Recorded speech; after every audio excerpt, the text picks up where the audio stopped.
Lauren, first things first, what do you need to do to get the money? Well, Keith, for those who don't usually file a tax return, some people will have to give the IRS some information, but you can now do that on the IRS website. You can also check on your payment status to see when that money is coming to you. And for those who usually do file a tax return, you're good, but you can now go on that website and sign up to have direct deposit. That could speed things up because it could take weeks more to get a paper check.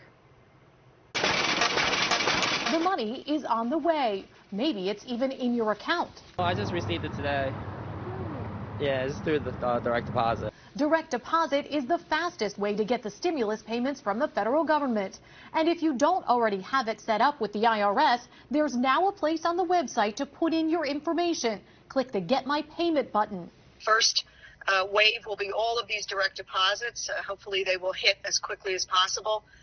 And then the mailed checks, which will be slower. And I worry about that.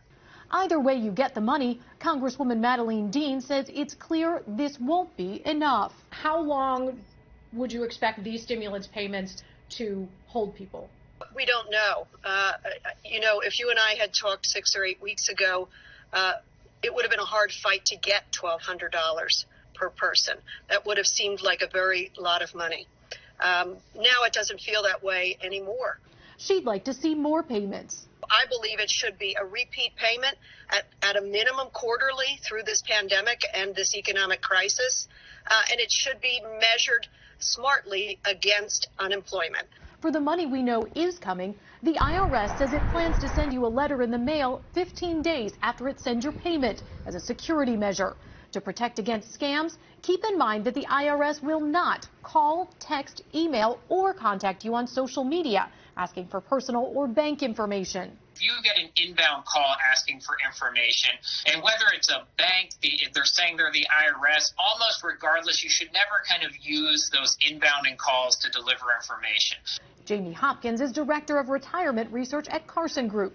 He says watch out for coronavirus-related scams, and fraudulent messages can look authentic, so be careful. I mean, that's the way that people easily get you. They say, hey, this is the IRS, hey, this is your local bank officer, and we need this information. And these emails look really legitimate nowadays.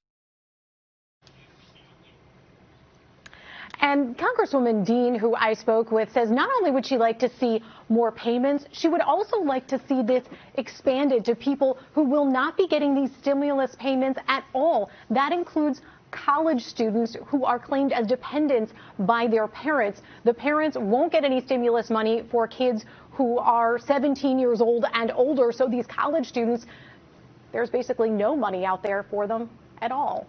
Live in the Montgomery County Bureau, I'm Lauren Mayk, NBC 10 News.